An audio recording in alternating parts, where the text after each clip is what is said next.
Welcome back to Life Sculptors. I'm your host, Dante Poole, and I am so grateful to have you with me again today. Listen, I want to just say thank you to all of my subscribers, my listeners, my followers.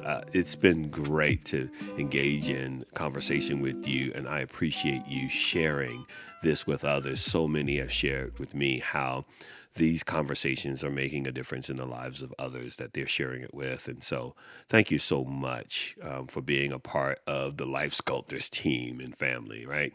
I want to send a special shout out to Stephanie Wood, a good friend of mine, who sent me this book that we're going to read today. It's an old book and a small book, but it's got a lot of stuff in it. And so let's get into it. Today's book is Puppies for Sale by Dan Clark. Puppies for Sale by Dan Clark.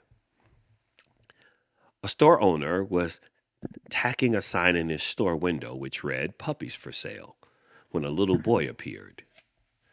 "How much are you selling the puppies for?" he asked. The man told the lad he didn't expect to let any of them go for less than $50. The little boy reached in his pocket, pulled out some change, looked up at the store owner, and said, "I have $2.37. Can I look at them?" The store owner smiled and whistled.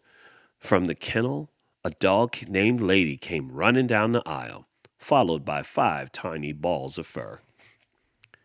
One puppy lagged behind. Immediately, the little boy asked about the limping puppy. "What's wrong with the doggy?" "The veterinarian told us the dog is missing a hip socket," said the store owner. "He'll always limp like that." "That's the one I want to buy," the lad said quickly.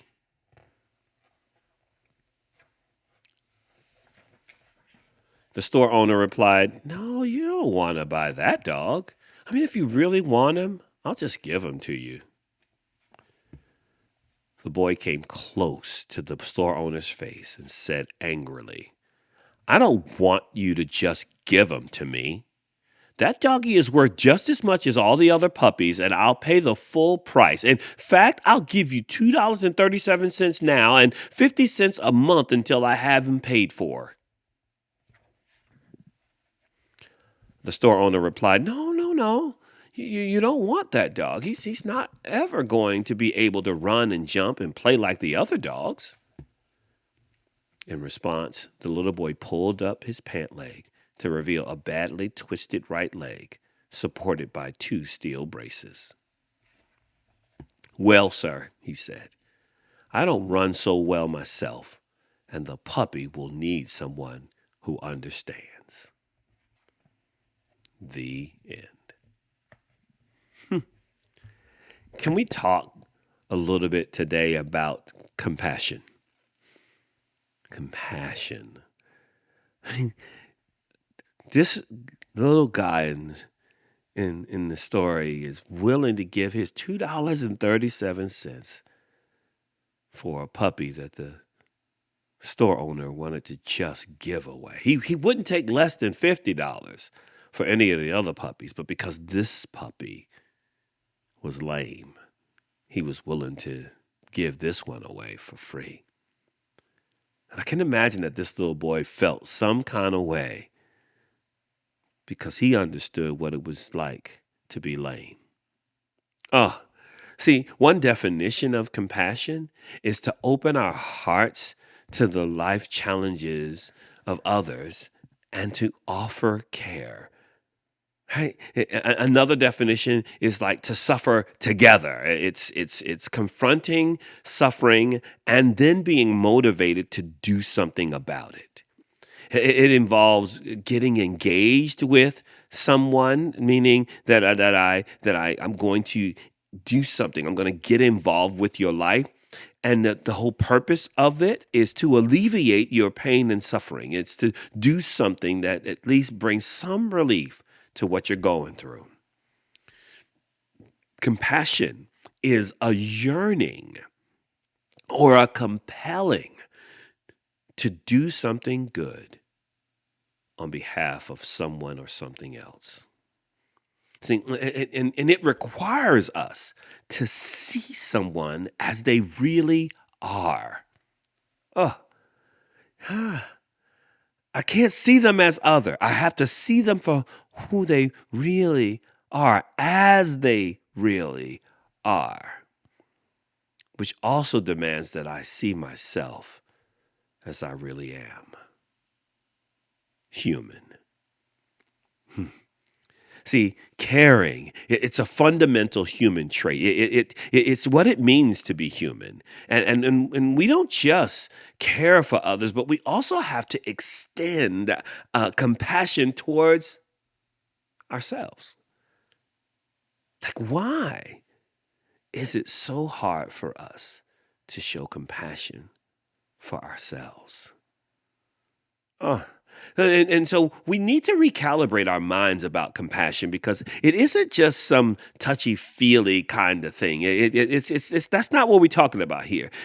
See, compassion is about seeing the value in others. It's about being motivated to do something. See, the boy was motivated to buy the puppy, and he was willing to give all he had and continue to sacrifice with an investment in order to demonstrate compassion for this lame dog. Lame. Not in the terms and the way that we use it with this common or current vernacular or slang vernacular about when something's lame. No. Lame, the original definition of lame, is about not being strong, not being good enough, not being effective. It's lacking something necessary. It's missing something desirable, some substance that you need. It's being weak and ineffective.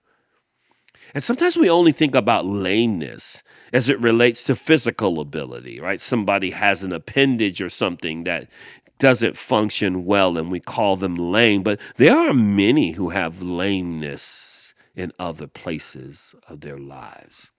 Sometimes we have lameness of heart, or lameness in relationships, lameness in our minds. There are parts of us that got injured from relationships and past experiences that have left us not so strong. That they have left us not as effective as we hoped we would be or could be. And sometimes lame looks like not having enough strength of character to resist the draw of toxic people. Like, we know we ought to stay away from them, but we just keep getting drawn in to them.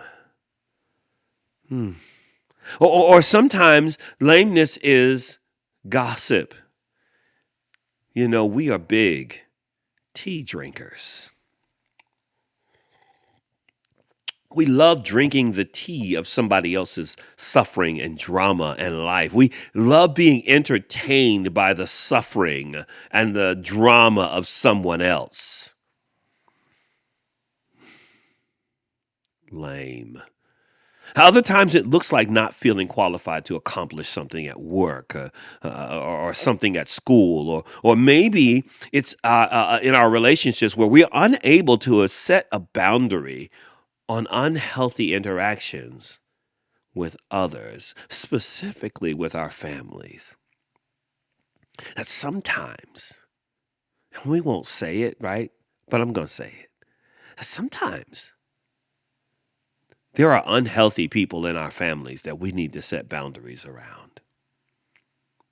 Yeah, see. And so we have this secret rule that we can't really cut family off. We can't put boundaries. And boundaries is not just necessarily about cutting someone all the way off, but it's about establishing some distance between us so that I can function in a healthy way. Because I refuse to participate in your toxicity or the unhealthy things that you're doing. Just saying. And at some point, my point to all of this is that we all need a little compassion.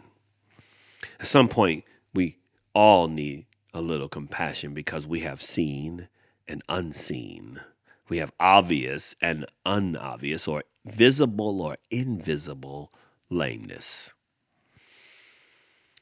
And compassion is a skill, right? And so if we talk about a skill, you already know what I believe about this, that if it's a skill, then it can be taught. And if it can be taught, it can be learned. And if it can be learned, then it must be practiced the right way in order for it to be effective.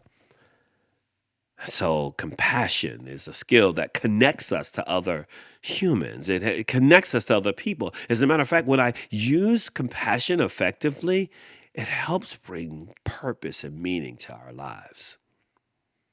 And life is full of challenges and full of painful moments, and how we respond to others matters. We are professional pain avoiders. We have some very unique strategies for avoiding and getting and navigating discomfort, whether it's ours or someone else's. We do things like we distract ourselves or we check out. Sometimes we become critical because if I criticize, then I create distance from it in myself, or we avoid negative feelings. Like when people will say, I don't get angry. There is something wrong if you don't get angry about anything. Yeah. Oh man.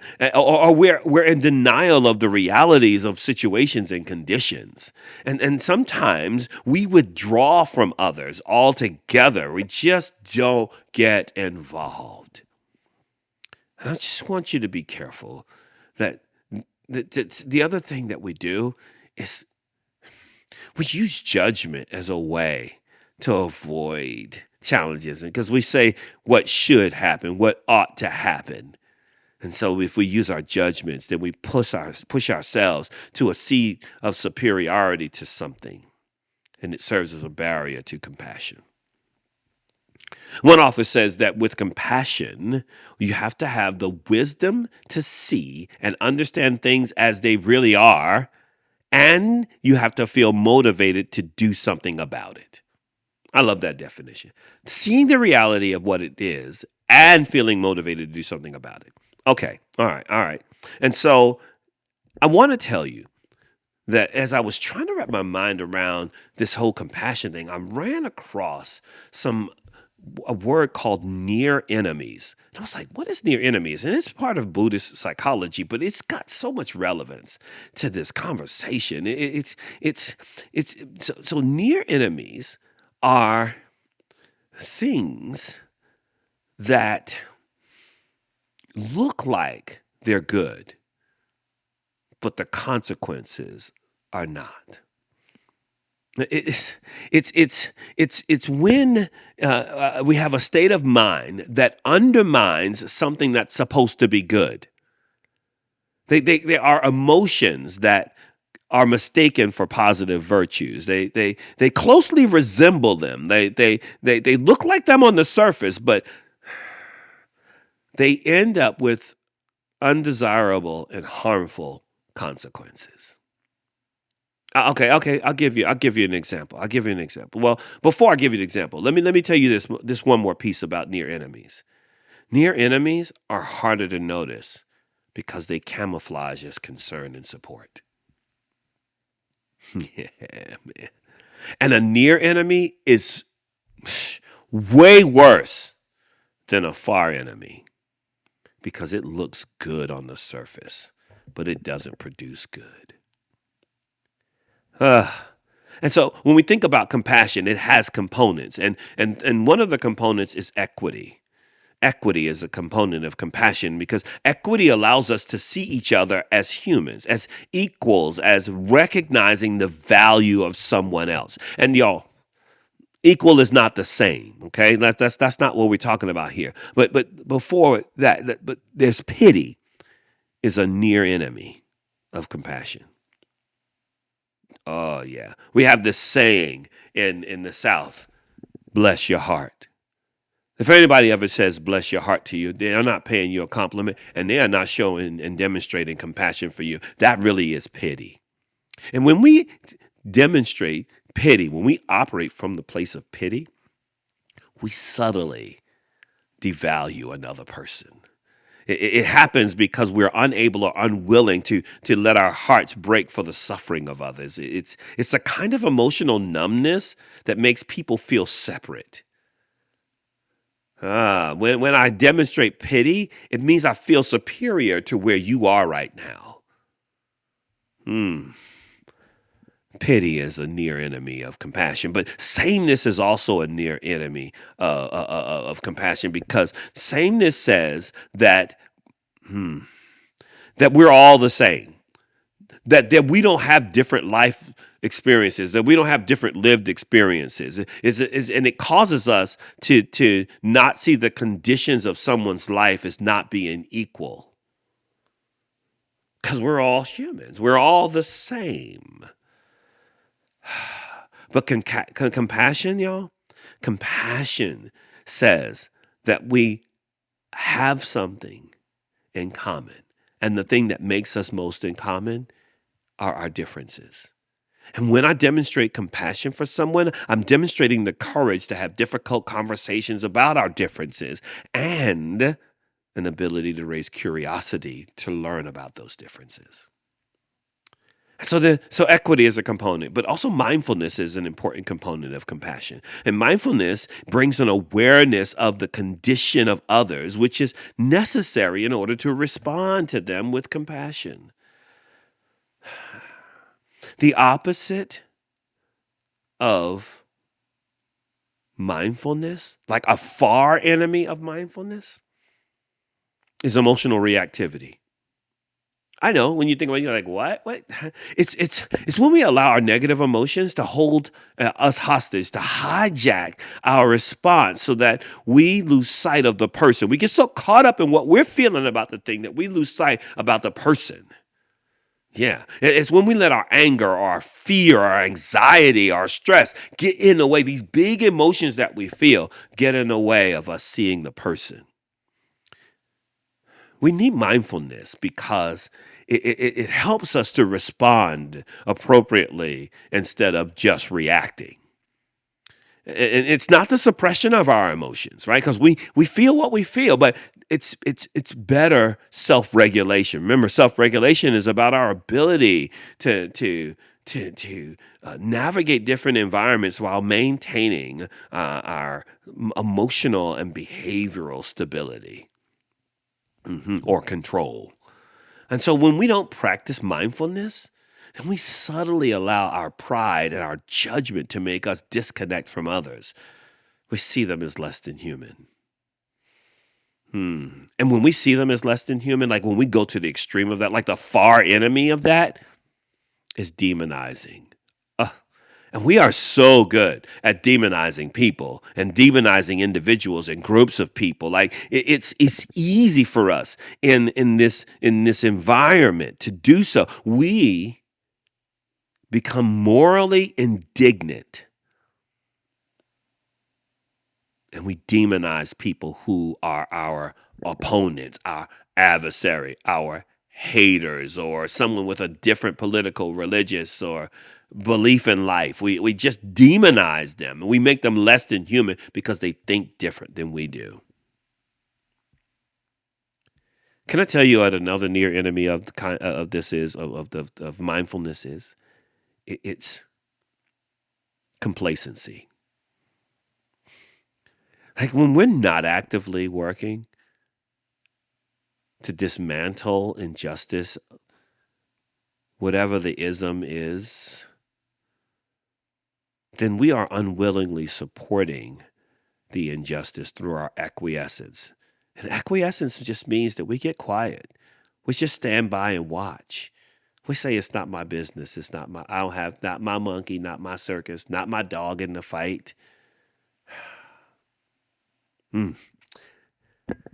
So equity and mindfulness are components of compassion, but kindness is the third component of compassion. And kindness is something that offers protection and provision and motivation for others. It's the opposite. It's not. I'm sorry. The opposite of kindness, the far enemy of kindness, is hostility. Oh man, and hostility is fueled by our misuse of anger. It's when we use our anger towards a person and not towards a problem. Yeah, see, this is how we get into places where we demonize people, because we get to a place where we become hostile towards them. It's when we use our anger right? To address a person instead of addressing a problem. When we use our anger to address injustice, then we're using compassion, or we're allowing our compassion to use our anger, should I say.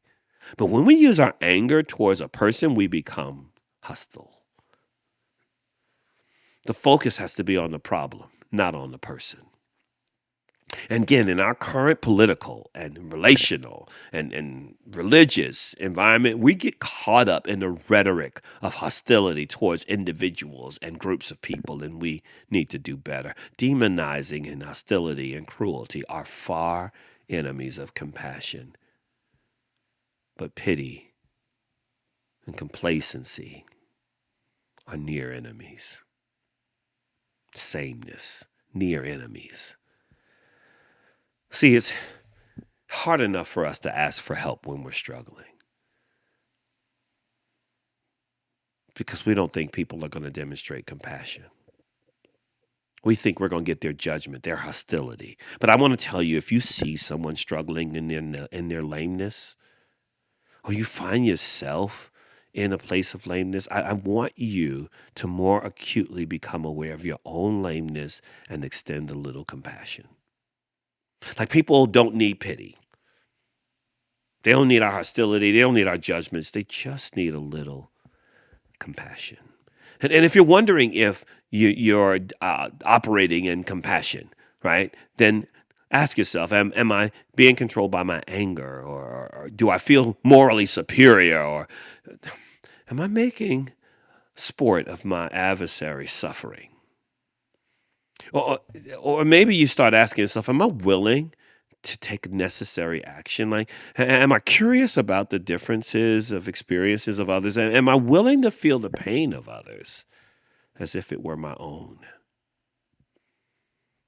We need compassion and we need wisdom together so that we respond appropriately to what people are going through. So here's my hope for you. May you become a source of compassion for others around you, including yourself. Yeah. Okay. That's all I got. Dante Poole again, here with Life Sculptors Podcast, where we help your life take shape. Remember to like, subscribe, and share. And remember that you are enough.